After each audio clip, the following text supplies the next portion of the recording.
Good morning. This is Jason Dean coming at you from Film Fanatic headquarters. Hope everyone's doing good. Thanks again for everyone's support.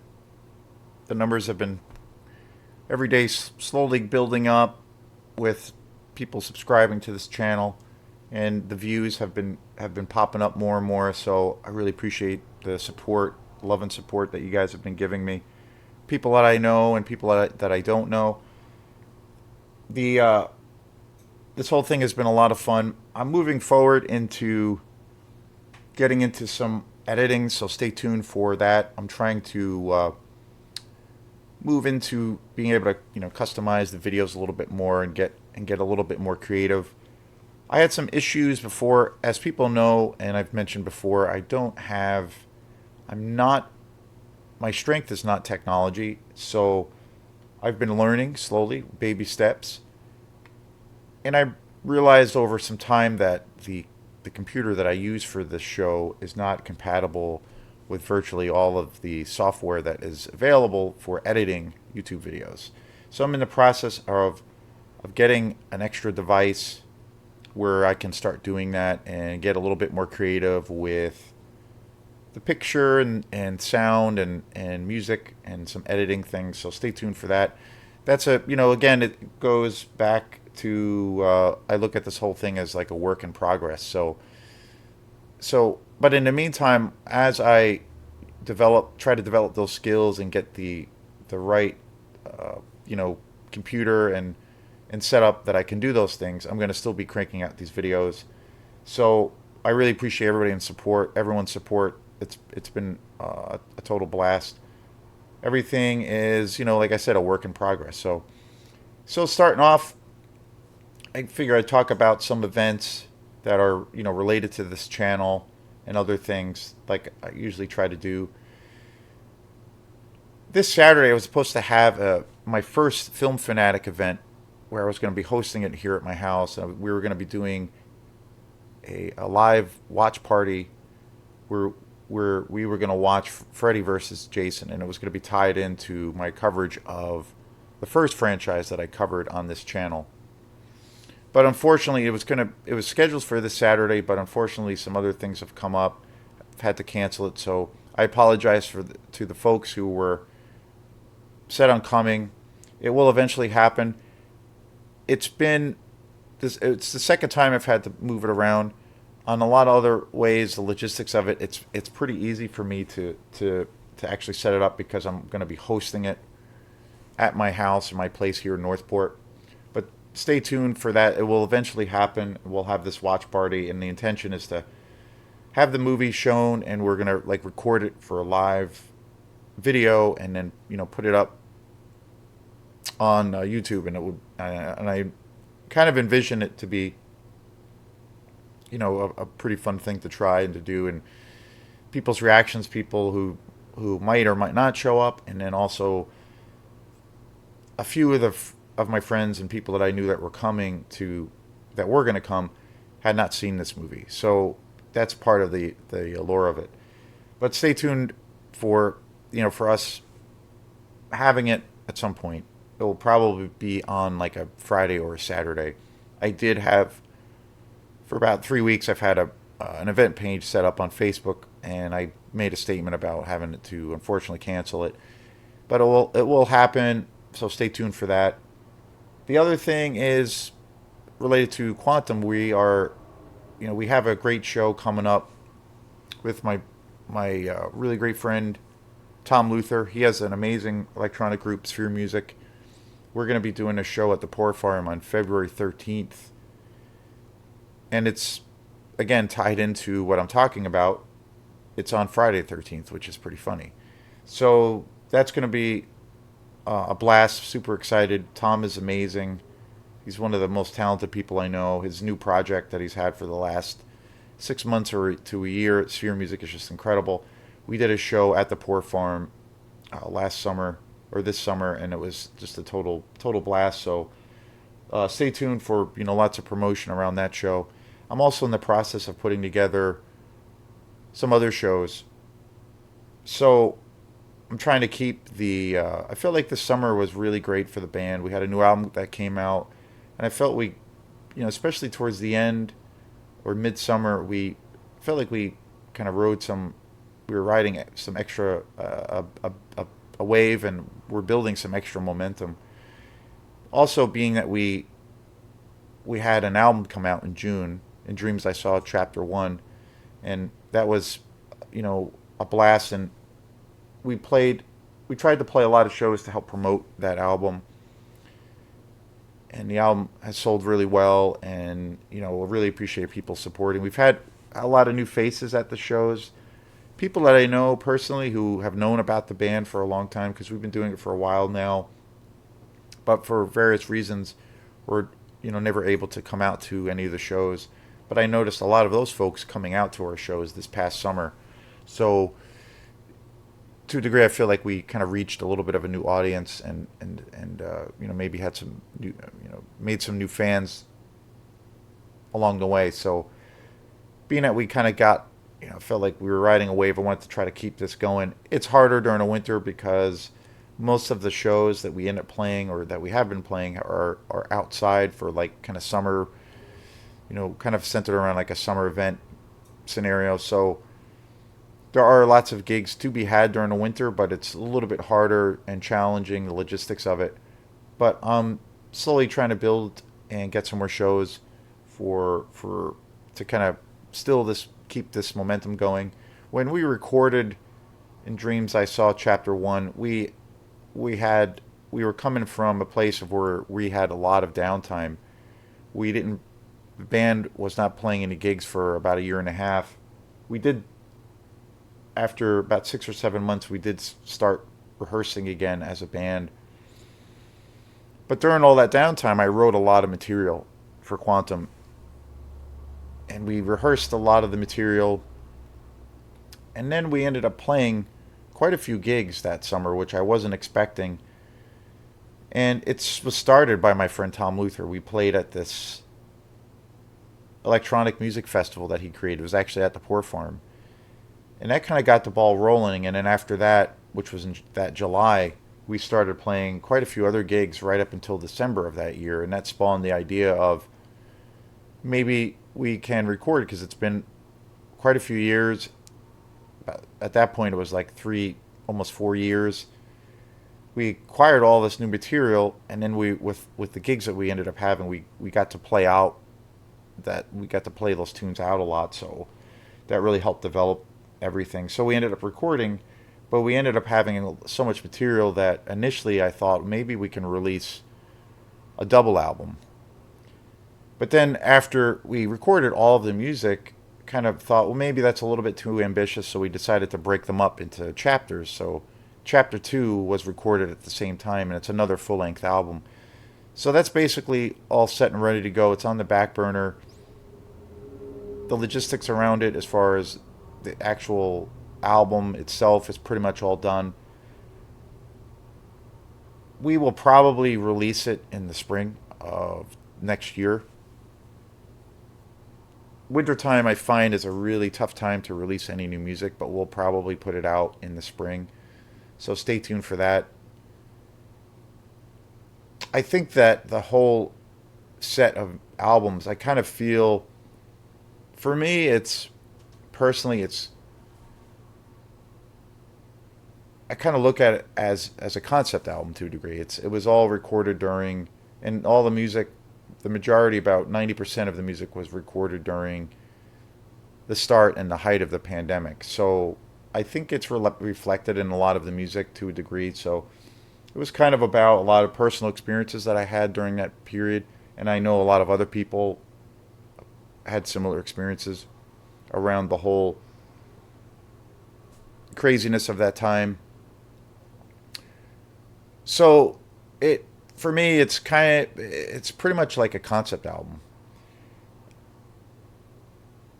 a little bit more on a looser side of things, but I kind of feel like it's all tied together that way.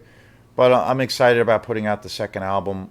Again, it's another full-length album of all original material, so stay tuned for that. And we're in the process right now, putting together some more shows with the band. So, probably some shows in the wintertime, January, February. So stay tuned for that. That will be fun. Trying to keep the ball rolling as far as the momentum. So today's show I'm really excited about. This is a show I've been wanting to get to for quite a long time. This is going to be another franchise that I'm going to cover. Although I am going to be leaving out some movies. As a franchise itself, to be honest, I'm not a huge fan of the franchise. I feel like, and again, this is all subjective and a matter of opinion, but I feel like the quality of those films has like gotten worse, and I'm not a really big fan. I do own all of the films, but this will be more or less a coverage of a franchise. And the first film we're going to be talking about is probably my favorite science fiction horror movie of all time, and that is Ridley Scott's Alien. I have multiple copies of this. It's kind of ridiculous of this movie. I have like 3 or 4, or probably 5 or 6 versions of this film. I have like 3 versions of it on DVD, and then also another 3 versions of it on Blu-ray. This is the most recent one, and this is my favorite one, or favorite version. The other film we're going to be covering, which will be following the show, is James Cameron's sequel, Aliens, which came out, I believe, in 1986. Which I think arguably, and for me overall, I would say it's probably the greatest like sequel to such a classic film in like cinematic history. I just think it's an amazing film. I like both films almost equally, but there's something about Alien, the original one, directed by Ridley Scott, that came out in 1979, that is the one for me. The third video I'm going to do is on a collection. It's basically a collection of documentaries called the Quadrilogy. I acquired this whole giant box set of all of the Alien films, and it has right up until the last movie in the set is Alien Resurrection, which came out. It's hard to believe how old these films are at this point, but Alien Resurrection, I believe, came out maybe 10 or 12 years ago now, which is crazy, maybe even more. So it's got all of the films up until that point in the box set. It's a DVD package. I acquired it quite a few years ago. I got it really cheap. Super excited. And since then, I've bought Alien and Aliens on Blu-ray. I got this very recently. This is my favorite edition of it. And I recently bought Aliens. I also have multiple copies of that on DVD and Blu-ray, but I got an amazing version of that on Blu-ray. That is, I feel like, the definitive cut, the definitive version. And the quadrilogy thing, the thing that I love about it the most is, for me, I'm a big fan of special features. I'm a big fan of, like, if I'm into a film or into a director, I love the magic of trying to,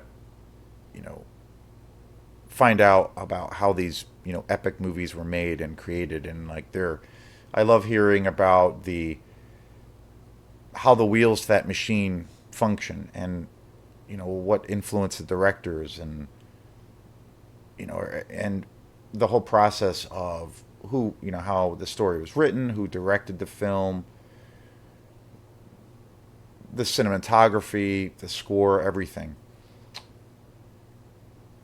So that will be the third part, where I'm going to just focus on that aspect, where it's essentially a huge documentary, and the documentary is about 6 or 7 hours, and it goes into every film in such detail of all of the films. I love the documentaries about Alien 3 and Alien Resurrection, movies that I don't really like that much, especially Alien Resurrection, because the filmmakers and the company that put these movies out, 20th Century Fox, they're really candid on a lot of these documentaries, and they really talk about, which is really surprising, especially in those later documentaries where they talk about how they feel, you know, looking back on how they kind of failed in a lot of ways on keeping the continuity and the franchise alive. And it's really revealing. It's really interesting to see how many changes were made behind the scenes, how much of a struggle there was. Alien 3, which was the debut of one of my favorite filmmakers, David Fincher. That movie's a real mixed bag. I think there are some things about it that are actually really cool. I sometimes think that movie gets beaten up a little bit too much. I think it's actually pretty good in some ways, but it also suffers a lot from lots of interference from other people that were working on the film as far as the executives. And David Fincher didn't. It was his first film. He came out of the world of music videos, very similar to what Ridley Scott's background was, and it was his first full length feature. And you can still see his vision to a degree, and he's got a very particular style in his films, like Seven and Fight Club, and you can kind of see that in Alien 3, like where that kind of aesthetic started. But at the same time, it's kind of a mess, and you can see that there were people picking at him and making changes and cuts, and he didn't really have full artistic license. So the movie's a real mixed bag. I'm probably not going to be reviewing that movie because of that. The thing that I love about that film is, and I did a show a couple of weeks ago where I did a show just on movie soundtracks and movie scores, and also my favorite composers. The thing I love about that movie is Elliot Goldenthal's film score for that movie. I think it's the greatest in the entire Alien world. It's one of my all-time favorite soundtracks. It's probably my favorite soundtrack of all time. It's just amazing. So that's the thing I'm most fired up about that movie. So starting things off, Alien, the very first film of this, just an incredible start to what could have been an amazing franchise. This came out in 1979. It was directed by Ridley Scott. The screenplay, and again, this is one of those things like this. These movies have been talked about so much, almost talked to death. So what else can I add to these films? So I'll try to give a little bit of a different spin, maybe, perhaps give it a little bit more of a personal thing about what these movies mean to me. These films were famously written by Dan O'Bannon. Dan O'Bannon created the story. The original story was completed by Dan O'Bannon and Ronald Shusett. It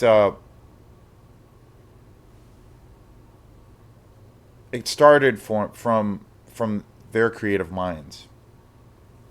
Dan O'Bannon was a screenwriter. He also made a few low budget films. He came out of the Roger Corman world, one of the kings of the B movie exploitation world. And famously, this was the start to Sigourney Weaver's career.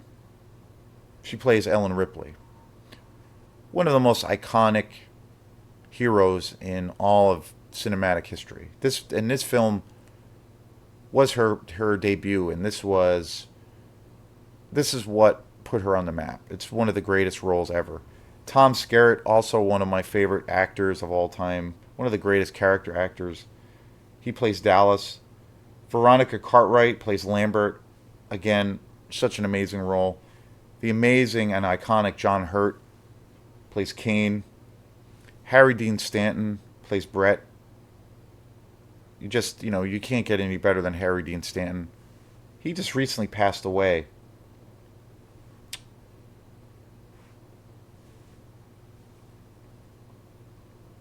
This is probably my favorite film of his. Yaphet Kotto plays Parker, and Ian Holm, who plays Ash. Both of those actors, Ian Holm recently passed away. Yaphet passed quite a few years ago. But you talk about a film that has that chemistry. There's been numerous interviews that I've seen with Ridley Scott where he talks about kind of his inspirations on creating this film, and he talks extensively about the his the film that motivated him the most and influenced him the most was Tobe Hooper's Texas Chainsaw Massacre. He felt like that was the movie that drove him to create this movie. And he basically looked at the scenario of the movie as for what aliens would become was like a group of like truckers in space. And he's commented a lot about or talked a lot about how Texas had such an influence on him where it's like that haunted house scenario. And basically it's set in this world of where there's a limited amount of characters, but you're getting all of this information slowly, and it's really about the characters, but it's all about this atmosphere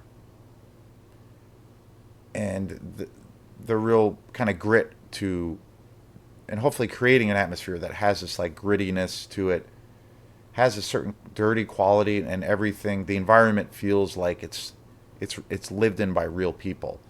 And he attributed that to what he got from Texas, which has very much is all about that gritty, low budget feel of where you feel like you're watching a documentary.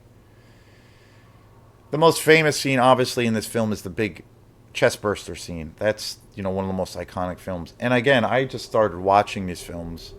I'm in the midst right now of watching Aliens, the sequel, directed by James Cameron. And I watched this edition of Alien the other night, and that scene, and along with many other scenes in the film, I've seen this movie a bazillion times. Every time I see it, I still have, it still jars me. I just find it still, just after all of the times I've seen it, just spectacular. And considering all of the effects were practical effects, there's no CGI. And to think that this came out in '79 and there's no CGI or blue screen.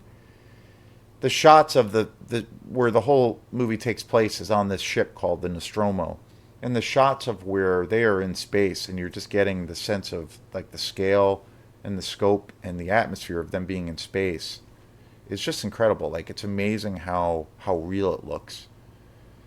And again, it's all practical effects. All of the people, the filmmakers and the production team, they were like making all of these things, for in-camera use.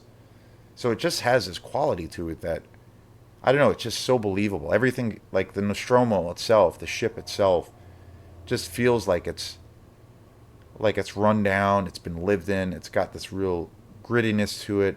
It's kind of dirty, but it feels like a place that people actually live in, and a place where they work in and sleep in. So it has that tangibility to it, and I feel like as a viewer, it just, you're just totally transported into this universe.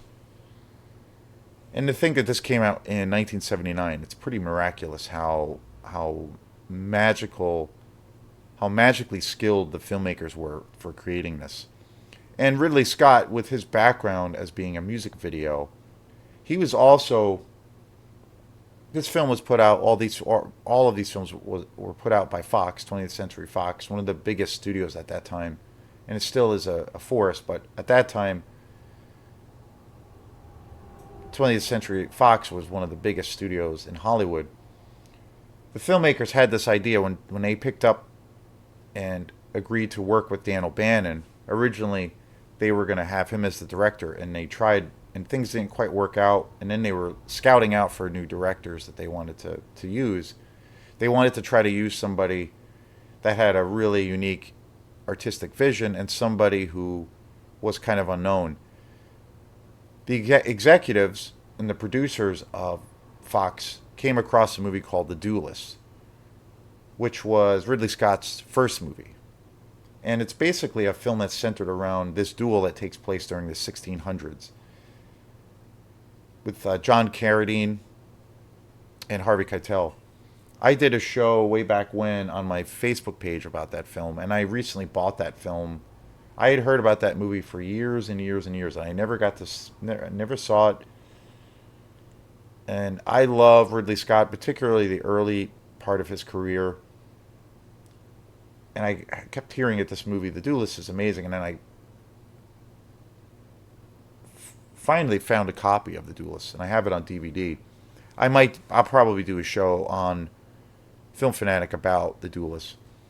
But it's an incredible movie. It really is, and you really get a sense watching that film of the visual mastery that Ridley Scott had, particularly during his early part of his career. The filmmakers, the producers of Fox, came across The Duelist, and they basically, after seeing that film, they were like, "This guy has that unique vision. He's got his own style.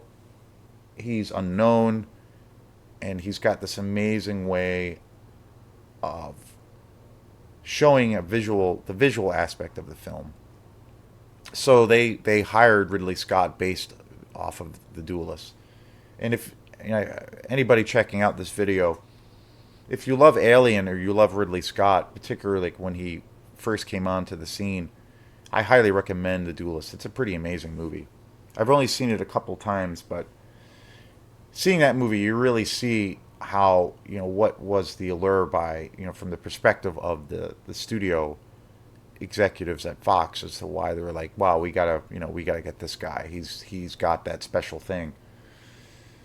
And again, this is a movie I've seen a bazillion times. It used to be on cable all the time growing up as a kid. I remember it being, there was always these like edited versions, because this movie, I think, really relies on that thing of like less is more, which is kind of one of my favorite.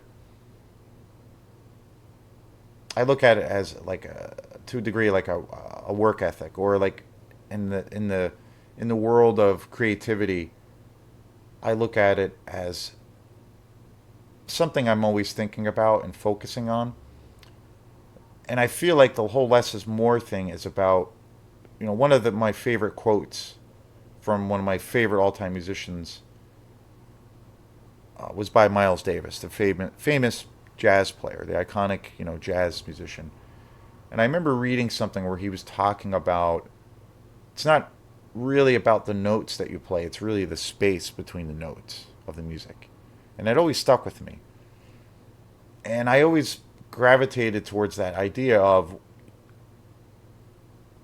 when when a musician or an artist, whether it's dance, theater oriented kind of things, or it's film or albums, any kind of visual art, I feel like when you give their space in within those settings, in that world that you're creating, and you're able to kind of build things off of simple things that can lead to a larger exchange of ideas, it's always more dramatic.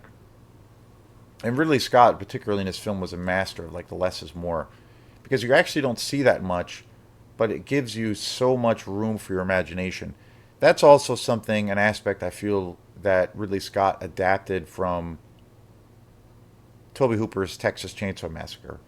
That film also, I've done a show on that one of my all-time favorite movies, where that film is regarded by a lot of people and looked at as being some kind of, like a full-on slasher film where it's really gory and it's really like over the top and just uber violent. But when you actually sit down to watch that film, there's barely even, I mean, compared to today's standards, say, in the horror genre, that film barely has any gore in it. It doesn't really show any violence. It's to me, it's closer to like it's a pure psychological film where, I think it has more in line, say, with a film like Silence of the Lambs than it does, say, Friday the 13th, because it's psychological. It's not about the gore. And the reason I see that same kind of idea in what Ridley Scott did with Alien is that there's a lot of space and things are left. They don't show everything. They leave it up to your own imagination as a viewer to see what's happened. Things are implied and there are certain things shown, but you're given that space, and as the viewer you are made to kind of use your imagination. And I think that creates more tension in a lot of ways and more horror. What you see more often is more frightening than what you do see. And I feel like that's what Ridley Scott, another aspect of Texas, that was obviously the biggest influence on him for Alien. But I see that's one of the strengths of Alien is that, and it's just incredible. And the atmosphere is just, it just oozes with atmosphere. Like you really feel like the minute that this film, that you're watching this film, you're just drawn into this like alternate universe, and it feels real. It feels tangible. It feels like something that you've lived in. So it's got this high end quality to it. This film also, Ridley Scott's debut or second film, easily I would say is one of the most influential horror sci-fi movies ever. I mean, there's so many knockoff films that came along the way. That list of films that were so influenced by the first Alien is endless.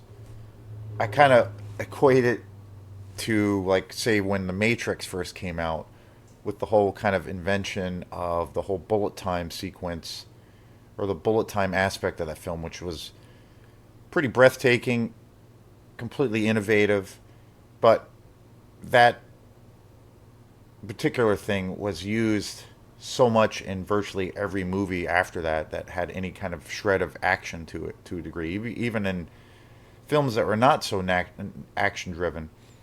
And so I kind of feel like there's parallels between two films that I can think of off the top of my head that were ripped off, and in some ways it was cool because those are both iconic movies, but there are certain things about that film that, completely changed cinema, in their respective genres. But as a whole, even outside of the sci-fi element, just completely influenced everything. Another film that I feel that Ridley Scott directed, which I think is one of the most influential movies ever, is Blade Runner.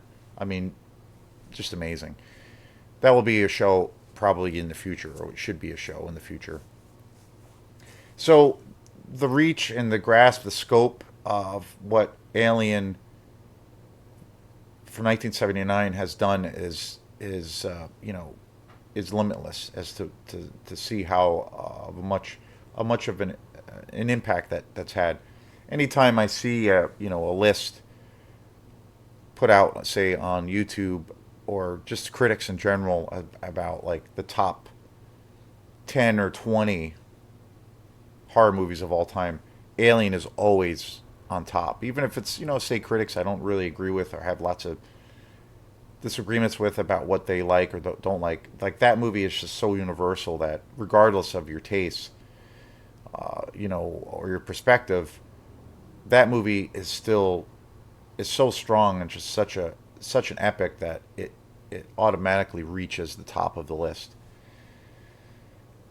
One of the things that I feel like I've said, the thing that I love about that film, and also Texas, but just how gritty the film is, and it feels like there's grease on the wheels. Like, it just feels dirty and it feels real. It gives it that real tactile vibe.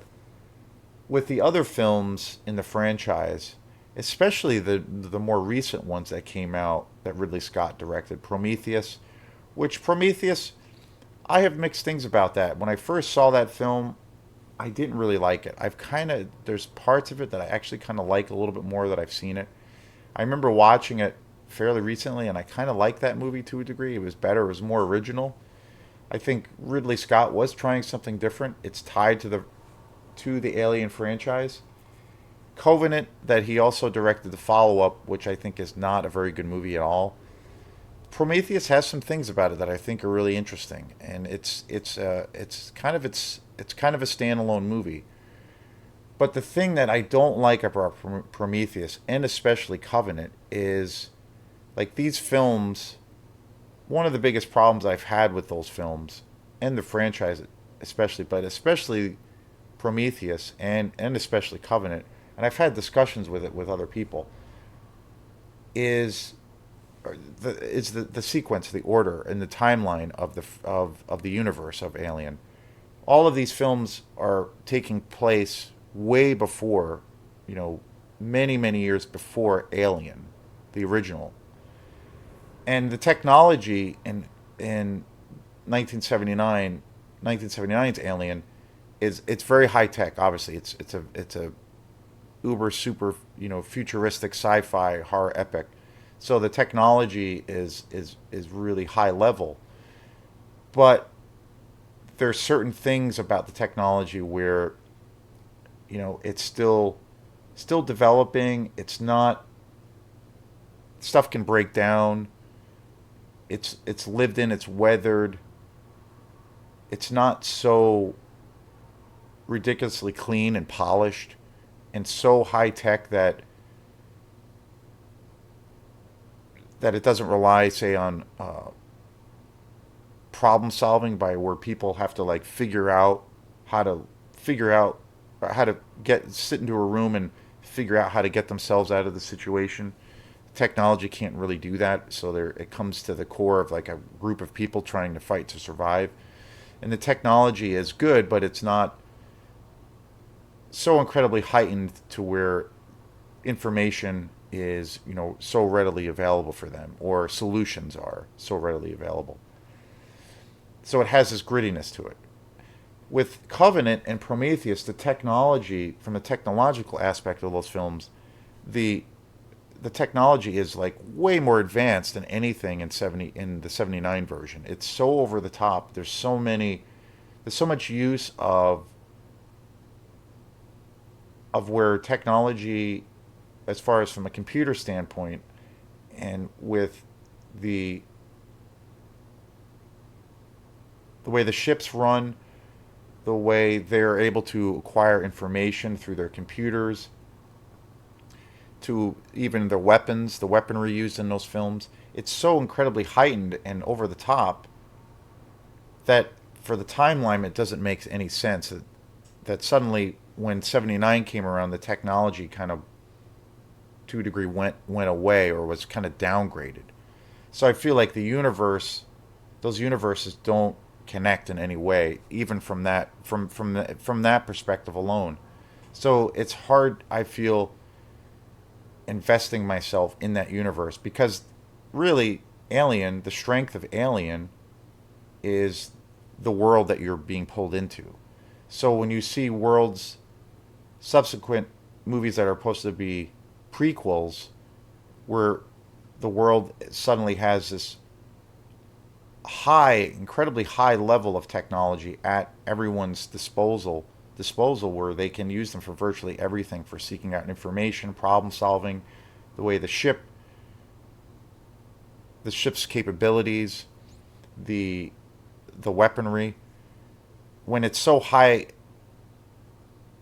advanced, when it's supposed to be the prequel to a movie where the technology sometimes works, sometimes it doesn't make any sense. So automatically, from an aesthetic standpoint, it takes me out of that cohesiveness of the story. It doesn't make any sense. And it's due to, obviously, when Ridley Scott did these later films, CGI and technology is way more advanced now, so you can see that on a big screen, but it doesn't stick to the continuity of the first one. And I have other issues with those films, but I would say Prometheus is a better film in a lot of ways. But Alien, I feel, is untouchable, and also James Cameron's sequel. Just an amazing movie. The Blu-ray edition that I have is just incredible. The other thing that's amazing about these films, or at least the DVD versions, is they both come, Ridley Scott's version and also James Cameron's version, they both come with director's cuts. as a kid, I always saw Alien on cable. I, seen it on DVD multiple times. I know that movie like the back of my hand. And when I got fairly recent, when I got these director's cuts from Ridley Scott, where there's about 20 minutes cut out of the original theatrical release, Ridley Scott re-released the director's cut, and I feel like in both cases, and it goes for Alien and Aliens, for both films, there's both those films have amazing director's cuts, and I think for my money they are superior than to the theatrical releases. So whenever I watch these films now, I never watch the theatrical versions. I always watch the extended cuts.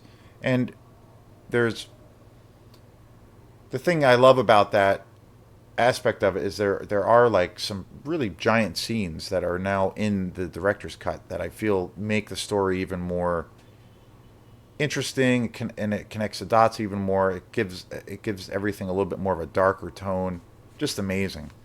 So I don't even watch the theatrical versions anymore. I always, like, when I watched the other night, I watched Alien, and then and now I'm in the midst of watching Aliens.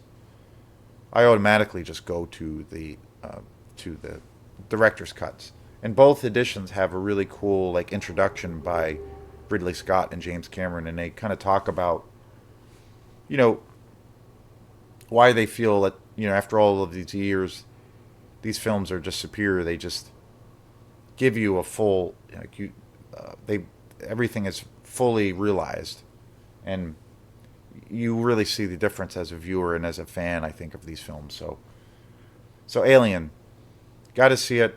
If you've never seen it, you obviously live under a rock or in a cave. Just amazing. My favorite sci-fi horror movie of all time. One of my all-time favorite movies in general of all time. Particularly if you get this edition, this Blu-ray edition that came out about 5 years ago,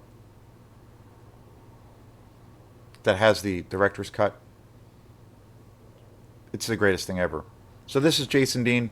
Thanks again. We will see you next time. And the next show will be Aliens, directed by James Cameron. Have a great day. If you get a chance, please like and subscribe to my channel. Have a wonderful day. Peace.